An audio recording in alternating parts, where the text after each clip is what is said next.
I'm doing a series of videos on the modifications I'm making to this guitar.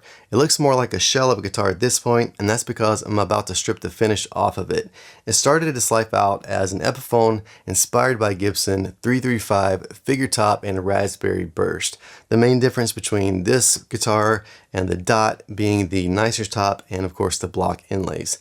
Now the end goal is to sort of morph this into something like the Cornell signature model, an olive drab green with the Bigsby. It came out made by Gibson, of course, I think 2013, and there was another run a little bit later on, maybe 2019, and I've just been kind of drawn to that guitar, especially with the Filtertrons just being a different kind of vibe than a normal 335, and I've always, of course, wanted a 335 as well. So that is the main goal. Now, like I said, I'm going to sort of delve into deeper topics, make individual videos about those topics. And this one, for example, is going to be about the bridge post and bridge replacement. Now, some of the other things I'm going to talk about is going to be, I put a Bigsby on. Of course, you can't see it here, but I've drilled the holes already. No vibramate this time. Put the Bigsby on. I did run into an issue that I had to overcome with the grounding to make sure it was grounded properly, so be sure to check out that video. I came up with a pretty good solution, I think, for that. Another thing is going to be the pickups, the potentiometers, wiring, the guts, all that stuff. I'm going to replace the pickguard bracket. I'm going to widen the binding a bit. One of the big things, of course, or the biggest thing, is going to be stripping the finish off, like I said, respraying it in nitrocellulose and olive drab green. Hopefully that goes well. I'm kind of dreading that, but we're going to get to that. I'm also probably going to reshape this headstock, make it into more like the Gibson shape, and maybe even put a Gibson logo on that. I know that's a point of contention. I'm not trying to pass it off as something it's not, but I'm probably going to do that. So stay tuned for all that. I'm probably forgetting something. One of the biggest differences in this and the Chris Cornell version is going to be the block inlays. I kind of prefer these, so that's what I'm going with. And one of the main reasons I bought this guitar to transform into this other guitar that I'm kind of jonesing for. All right, so here we are talking about bridge, post, or stud replacement. This, of course, is a standard Epiphone bridge with standard Epiphone metric post. What I'm hoping to replace them with are these, and I'll show you the packaging from Philadelphia Luthier Supply.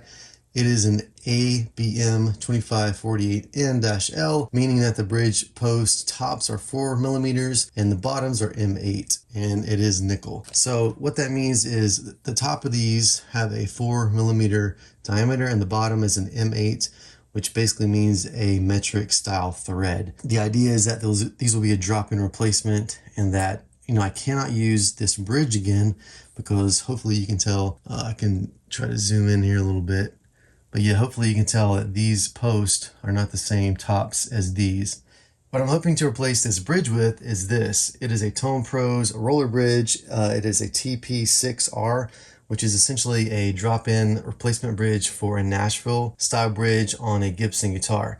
Now, Tone Pros does make another bridge, and the number for that one is TPFR, and that one would be a drop-in replacement for these studs with the slotted head screw type on the top. So my goal is that if I use this bridge with these posts, then I will be successful, and that the spacing center line to center line for the post is equal to what I think it is. From what I understand, the standard center to center line post spacing on an Epiphone bridge is 74 millimeters, and for a Nashville one it is 74.4 millimeters.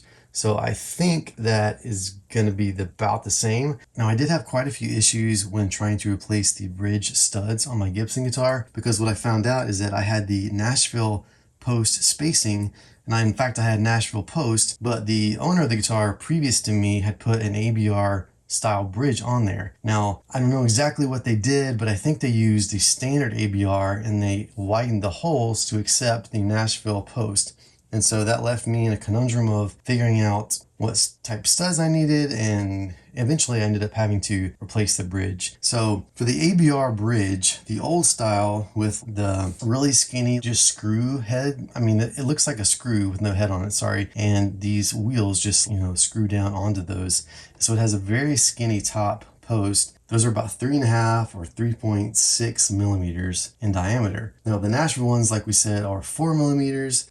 These Epiphone ones are, I can't tell you, maybe 4.5 millimeters or 6 millimeters. They're substantially bigger, but what I'm hoping again is, the only way is just find out. So I'm going to try to put those studs in and the bridge now, and then we'll talk about maybe a little bit more about the spacing and all the options out there and what you might need to be aware of. Okay, so I got my strings detuned and out of the way. Now, somebody told me, like, never use old strings, and I would agree to that, but these are new strings. They've barely been used, so I'm going to reuse my new strings. There's no reason to take them all off and just replace them when I don't need to. So, moment of truth. Now, one other thing, this bridge obviously has these screws. I would say facing the neck. Some people would say facing the tailpiece. I don't know, whichever way that you look at it. You can see that the screws are oriented with their heads on the neck side. Now, I'm kind of basing my guitar when I'm morphing this thing into the Chris Cornell version of his, signature 335. All the ones I've seen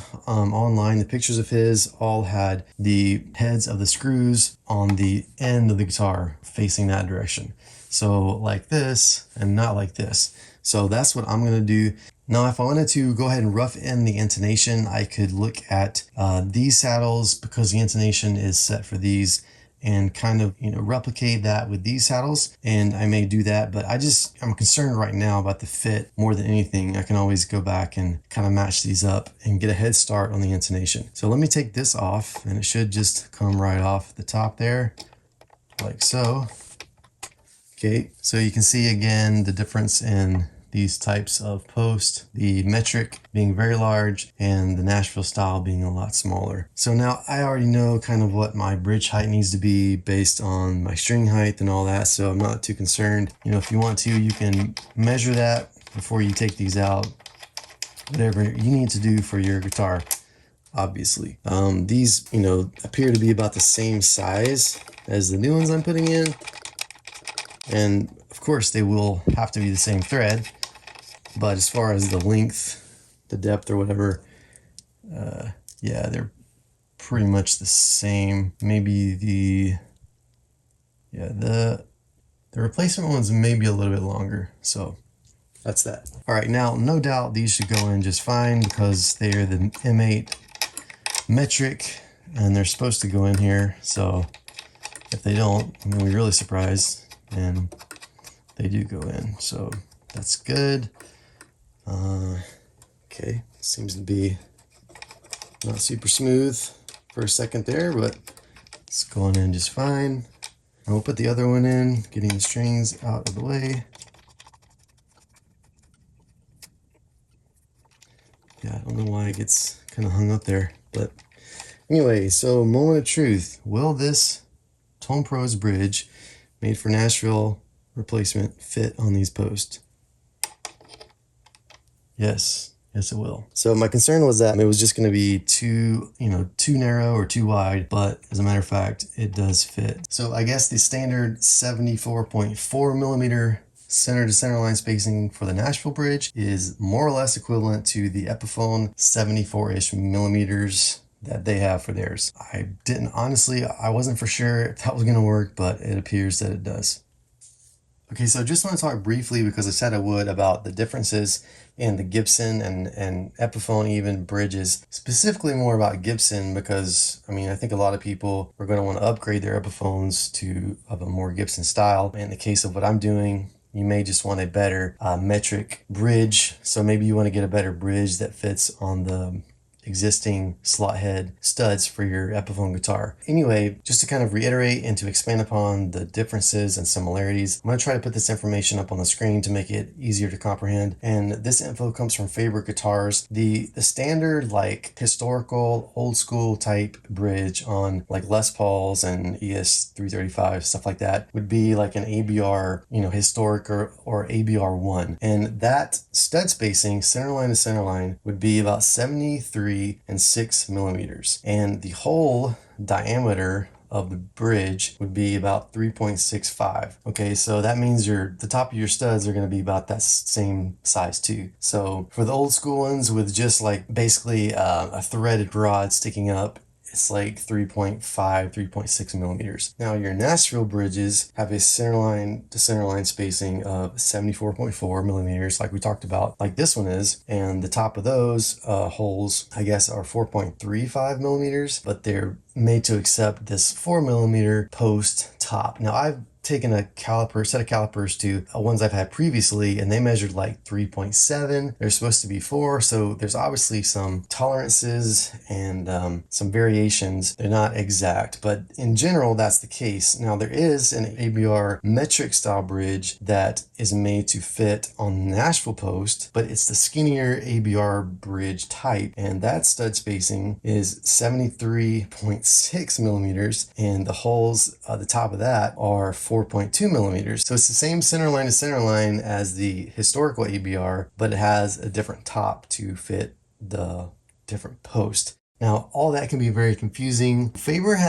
USA at least has a decent explanation of all this. They've got good pictures. I don't feel like they kind of like make it clear. You know, you have to kind of like wrap your head around all this stuff, and you know, it's like everything else. It's like going to the hardware store and trying to get plumbing stuff. You know, there's all types of different PVC pipes and fittings, and it gets really confusing, especially when you mix imperial and metric sizes. And thus is the case with what we're doing here. Gibson uses, you know, like an imperial style, and overseas they use metric, which is to be understood. But it can be very confusing. And so I just want to put that information out there. Obviously you can dig deeper and try to gain more knowledge if you want to, or if you're just curious, or if you have a project coming up that you got to figure all this out for. But I just want to make that clear that you got to be careful when you're buying these things and you're replacing your parts, because it's not always a one-to-one match.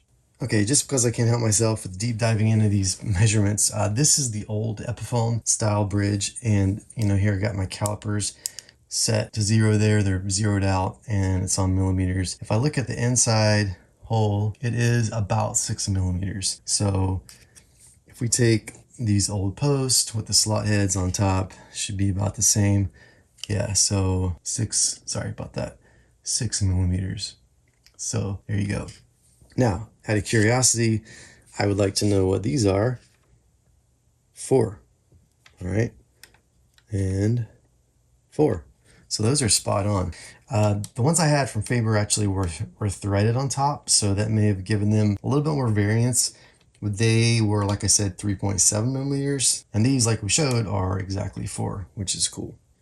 Okay, now I'm going to go rough in the saddles for the intonation per the old set or the old bridge, keeping in mind that the orientation is the exact opposite. Hopefully I'll have enough, you know, leeway back and forth to get them, you know, nailed in. But yeah, so this one's going to go in oriented this way, and this one was oriented that way. But I'll save myself some time if I can get the saddles in roughly the same spot. Okay, I've got my saddles roughly in the same spot. I would definitely have to tweak them to fine tune it once I get it on the guitar. But, you know, like I said, this will save me some time. Should be able to just put it on and, you know, do some fine tuning. Now I could go the full Monty, go down the rabbit hole all the way and replace these bridge post studs, you know, stuck down in the guitar to be more accurate to Gibson spec. But, you know, I really don't care. There's a lot of cork snipping that goes on with these guitar things. I ascribe to some of it myself. Unfortunately, I do agree that it's a sum of the parts, right? So every little thing does make a difference, but I think that these posts and getting them, you know, fittable to a better bridge are going to do the heavy lifting of the tone. I actually like the fact that, you know, these things go down so deep into the guitar and make so much contact with the wood. So these bushings, you know, obviously go down very far and they make a lot of contact with the wood, which is what everybody seems to care about. And, you know, like mass makes a difference. So I think it kind of contradicts itself regarding these things, because, you know, people say the original's better and the little 30-second type thread screw posts that go down, the skinny posts that go down on the Gibson ones are better. But yeah, this one is bigger and makes more contact. So who knows? All that to say, I'm going to keep the original bushings and just be fine with the replacement bridge post. Okay, earlier before I got all this together, I was trying to describe the orientation of the ABR versus the Nashville bridge. The correct orientation for the Nashville style bridge is this way, with the screw heads on the butt end of the guitar, and the ABR, correct vintage historical accurate way to orientate the bridge, is the opposite way, with the screw heads facing the pickups. So just want to clarify that. So this is the Nashville bridge, obviously. The ABR one, I'll go grab it real quick so you can see the difference. This is an ABR style bridge. It's got brass saddles, so it looks a little bit different, but you can tell that it's skinnier than this way. It's skinnier than the Nashville bridge. Other than that, they're pretty much the same. But yeah, if you have one like this, then the screws are supposed to go this way and the Nashville one is supposed to go that way. But just to clarify, it doesn't really matter which way you orient these. As long as you set them up and intonate them properly, you can basically do whichever direction you choose. Okay, one more thing. Sorry, I keep finding stuff to talk about, but I just watched a really interesting video from a YouTuber called Guitar Quackery, where he had a Tone Pros roller bridge, or one very similar at least, and he zoomed in on the saddles, and for the wrapped strings, when he detuned or uptuned, I guess, he had a Bigsby, and when he, used the Bigsby arm like so, what you can see is on the wrapped strings, when the string moved back and forth, the roller moved with it, like you would expect. But on the non-wrapped or the plain strings, when you did that, sometimes the string would slip on the saddle, the roller, the string would slip and the roller would not turn, even though the string moved. And so I don't know that there's any, bright or big epiphany that comes with that, but that was surprising to me. It just may go to show that the rollers might need some help. They might need some lubrication on the rolling pin that they're on. It may not matter. I mean, if you have good tuning stability, they might be slipping, they might not. Who cares? If it stays in tune, that's good news. You got nothing to worry about. But if you are having tuning troubles, of course, there's a lot more, or there's other places where the string could be grabbing than just this. On the Bigsby, you've got the rollers. There could be issues with the bearings in those. You've got the nut is a big suspect, a place to look for friction issues. But that's just one thing I just learned that could be a problem. And if it happens with mine, I might try to address it, but hopefully it won't and it just works. But something else you might be interested in.